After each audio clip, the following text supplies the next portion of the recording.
Hello dear students, today we'll be discussing about the first chapter of your class 12 physics, electric charges and fields.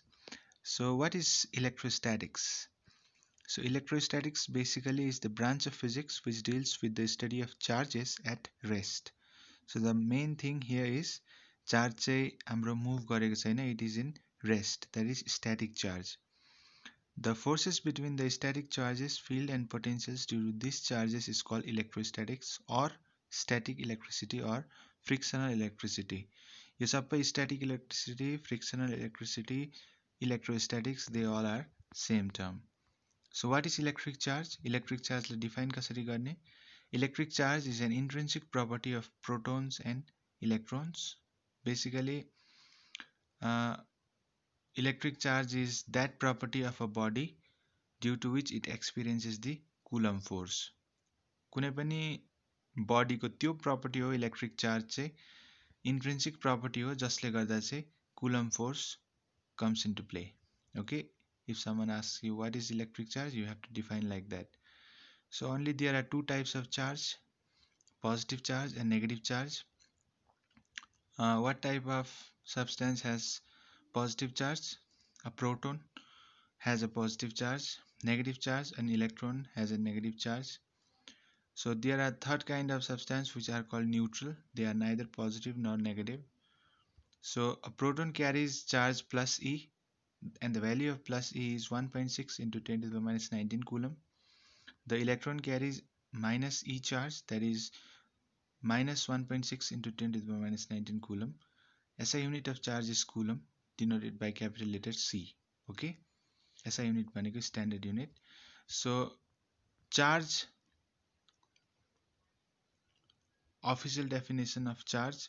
Charge is the property associated with matter due to which it produces and experiences electrical and magnetic effect. बुझ्यो? What is charge भनेर कसैले सोध्यो भने you have to define like this. So every atom is electrically neutral. What are the properties of charge? Charge को के properties छ? The first property is like charges repel each other and unlike charges attract each other. Okay, like charge चाहिँ repel हुन्छ, unlike charge चाहिँ attract हुन्छ. त्यसको मतलब positive positive repel भयो, positive negative attract भयो. The second property, charge is a scalar quantity. Scalar भनेको जसको direction छैन, only त्यसको magnitude मात्रै छ, त्यसलाई scalar भनिन्छ. Third, quantization of charge. What is quantization of charge भन्दाखेरि charge is quantized भन्नुको मतलब चाहिँ कुनै पनि बडीमा चार्ज चाहिँ always integral multiple मात्रै हुन्छ. जस्तै 1e 2e 3e 4e मात्रै हुन्छ. There will be nothing like 0.5 of e, 1.2 of e. Fractional मा चाहिँ चार्ज कहिले पनि कुनै पनि बडीमा एक्जिस्ट गर्दैन, and this property of charge is called quantization of charge. The fourth property of charge is always conserved. भन्नुको मतलब के हो? We can't create charge, we can't destroy charge, but it can be transferred from one body to another. त्यसलाई भन्छ conservation of charge. Number 5 मा additivity of charge. चार्जलाई जोड्न सकिन्छ. एउटा चार्ज one पोजिटिभ चार्ज छ, अर्को पोजिटिभ चार्ज छ, त्यसलाई जोडेर दुईटा पोजिटिभ चार्ज बनाउन सकिन्छ. सिमिलरली एउटा पोजिटिभ र एउटा नेगेटिभ चार्ज भेला भयो भने जीरो चार्ज पनि हुन्छ, no charge. So how many electrons are there in 1 coulomb of negative charge भनेर कसैले सोध्यो भने how to solve? We know Q equals to NE. So N is the number of charge. So N is equals to Q by E. So 1 coulomb of negative charge मा चाहिँ कतिवटा electron हुँदो रहेछ भन्दाखेरि Q चार्ज हाम्रो 1 छ divided by E 1.6 into 10 to the minus 19 coulomb is equals to 6.25 into 10 to the 18. So 1 coulomb मा चाहिँ कतिवटा इलेक्ट्रोन हुन्छ भन्दाखेरि 6.25 into 10 to the minus 18, sorry, plus 18, 6.25 into 10 to the power plus 18. So it's a huge number, 625 followed by 15 or 16 zeros. So it is a huge number of electrons are there in just 1 coulomb of charge. So 1 coulomb of charge is very large quantity of charge anyone can expect. Okay, so there are many ways of charging a body. We can charge a body by rubbing, contact. This thing you already know. You have studied this in class 11. So let's focus on the important things. So let's discuss Coulomb's law. So what is Coulomb's law basically? According to this, two stationary point charges Q1 and Q2 repel or attract each other with a force F, which is directly proportional to the product of charges and inversely proportional to the square of distance r between them. भन्नुको मतलब चाहिँ force जुन चाहिँ छ त्यो चाहिँ चार्जको प्रडक्टसँग Q1 र Q2 सँग चाहिँ directly proportional हुन्छ र inversely proportional to the square of the distance between them भनेको divided by r square. So अब यो proportionality constant आउँछ proportionality sign हटाउनुको लागि, and that proportionality constant is called k, and the value of k is 1 upon 4 pi epsilon naught, which is equals to 9 into 10 to the power 9 Newton meter square per Coulomb square. Okay, so new quantities here you can see is epsilon naught, which is 8.854 into 10 to the minus 12 Coulomb square per Newton meter square, and epsilon naught is called permittivity of free space. Okay,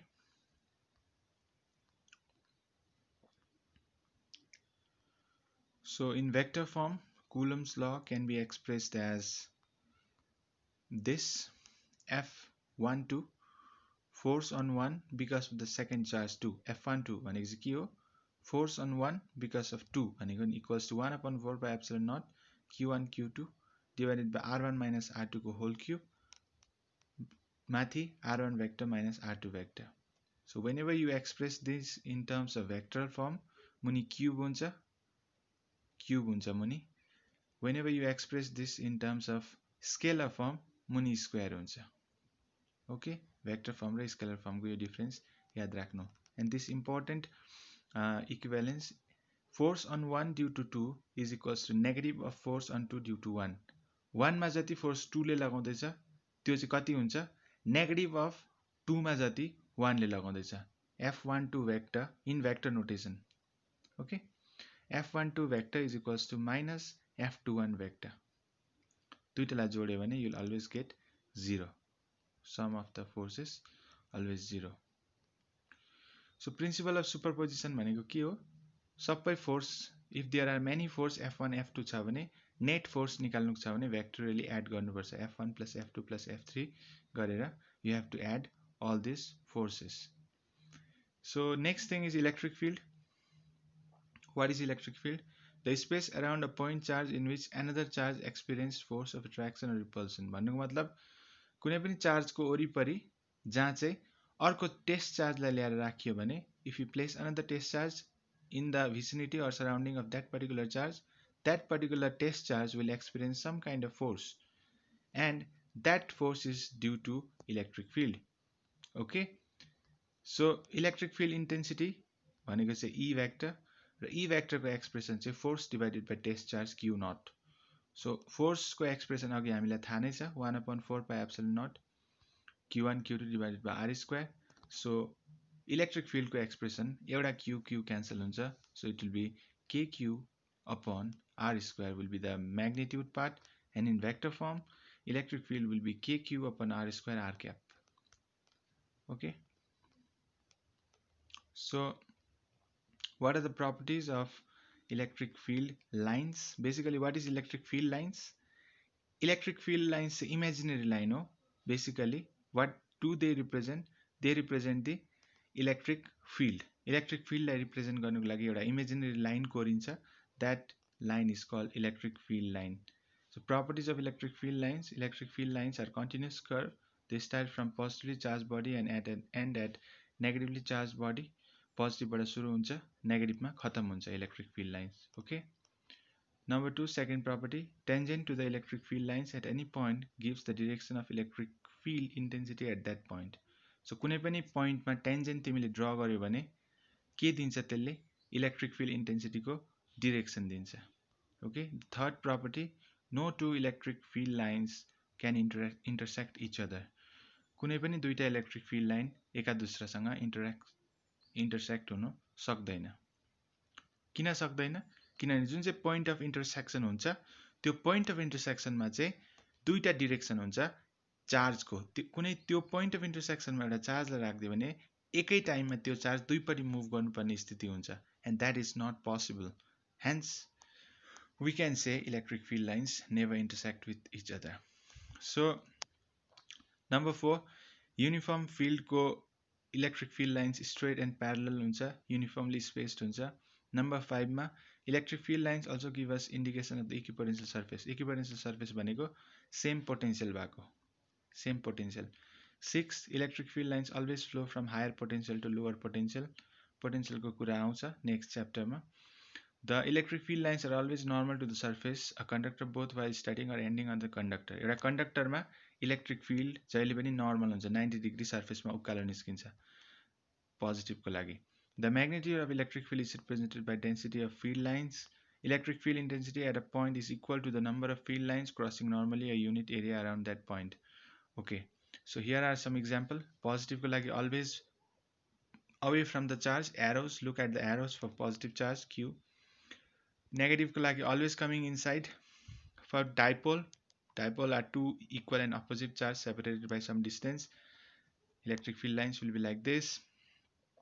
So you can see two positive charge छेउछेउमा राख्दै छ भने यस्तो हुन्छ, double 2q र एउटा single -q लाई राख्दै छ भने यस्तो हुन्छ.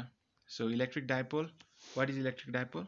Electric dipole is pair of equal and opposite point charge plus and minus q separated by a fixed distance. त्यसलाई भन्छ electric dipole. What is the distance between them? Class 12 मा हामी त्यसलाई 2a भनिन्छ. So O is the center. From O at plus a distance we have plus q charge. From O if we move towards negative axis minus a we have minus q charge. Total charge of electric dipole is always 0. So minus q plus q जहिले 0 हुन्छ. Electric field चाहिँ तर 0 हुँदैन है. That doesn't mean electric field is 0. So electric dipole moment, what is electric dipole moment? Product of charge and distance. त्यसलाई चाहिँ electric dipole moment भन्छ. र what is the direction of electric dipole moment? Electric dipole moment always directs from minus q to plus q. Negative charge बाट positive charge मा जान्छ dipole moment. Okay. So how much will be the electric field due to a dipole? So electric field due to a dipole, this derivation is very much important. Because of this online method, I'll not be able to show you the exact process of deriving this, but I'll surely help you guys if you have any kind of problem. कुनै पनि standard book उठाएर, कुनै पनि standard notes हरू उठाएर, if you need the notes, you can contact me. So if you have any kind of problem in deriving this derivation is very important. Field intensity on axial र equatorial दुईटै derivation is very much important. So expression मात्रै भन्दैछु अहिले फिलहालको लागि. If you have any problem, I can make another video on the derivation part also. Okay, so please contact me, feel free to contact. So here also I'm just showing you how to derive. So basically axial line भनेको चाहिँ dipole देखि उता extend गरेको लाइनलाई axial भनिन्छ र equatorial line भनेको चाहिँ त्यसको perpendicular 90 डिग्रीमा. So in axial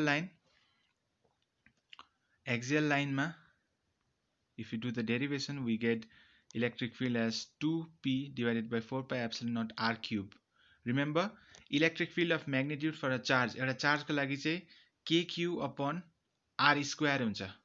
r square हुन्छ, magnitude को मात्रै कुरा गर्दाखेरि r square हुन्छ, but for the dipole it is r cube. So एउटा r को magnitude मतलब r बढेर गएको छ, r को पावर. एउटा सिम्पल चार्ज को लागि इलेक्ट्रिक फिल्डमा स्क्वायर हुन्छ भने एउटा डाइपोल को लागि r cube हुन्छ. If you consider a tripole, what will be the value of r? Yes, it will be r to the power 4. So जहिले पनि n वटा चार्ज लिएको छ भने n plus 1 हुन्छ r को भ्याल्यु. सिम्पल कुरा याद राखिराख्नु. So electric field is proportional to 1 by r cube. Okay. So if you consider at equatorial point, how much will be the value? It will be p upon 4 pi epsilon naught r cube. So what is the relationship between axial and equatorial? E axial is equals to 2 times E equatorial. E axial equals to 2 times E equatorial. So axial मा चाहिँ बेसी हुन्छ equatorial मा भन्दा. So this is electric field due to a dipole. potential energy. Potential energy is basically uh, total work done in rotating a dipole from orientation theta 1 to theta 2. That is basically the potential. So that will be this integration of theta 1 to theta 2 Pe sine theta d theta. So W will be minus Pe cos theta, and this minus Pe cos theta basically is the potential energy. Work done itself is the potential energy. So U will be minus Pe cos theta. Okay, so next important thing is Gauss's theorem. What is Gauss's theorem? What is the statement? So Gauss's theorem, basically how to state is the electric flux over any closed surface is 1 by epsilon naught times the total charge enclosed by that surface. So what is your electric flux? Electric flux भनेको the number of field lines passing through that area normally. कुनै पनि एरियाबाट कुनै पनि सर्फेसबाट कतिवटा electric field lines normally pass हुँदैछ, that is called Gauss's theorem. And the integral form of Gauss's theorem is phi e, which is flux equals to integration surface integration E vector dot ds vector, and simply we can write flux equals to q by epsilon naught, which is basically Gauss's theorem. So there are many applications of Gauss's theorem. We have Gauss's theorem field due to an infinitely long straight uniformly charged wire. We have this time one part has been removed, because of this great corona which happened last year and still going on. So one application, that is application of a field due to a spherical hollow sphere, has been removed, but solid you have to practice. So I'll be forwarding these notes to you guys, so please have a look in these notes. Actually I have downloaded this note from internet, so if you have any kind of problem regarding understanding anything in this note, you can always contact me. And if you need any kind of help in the derivation part, because derivation part I'm not doing here in this video because I do not have any kind of resource currently to do this derivation, so you can always contact me. Okay, thank you so much.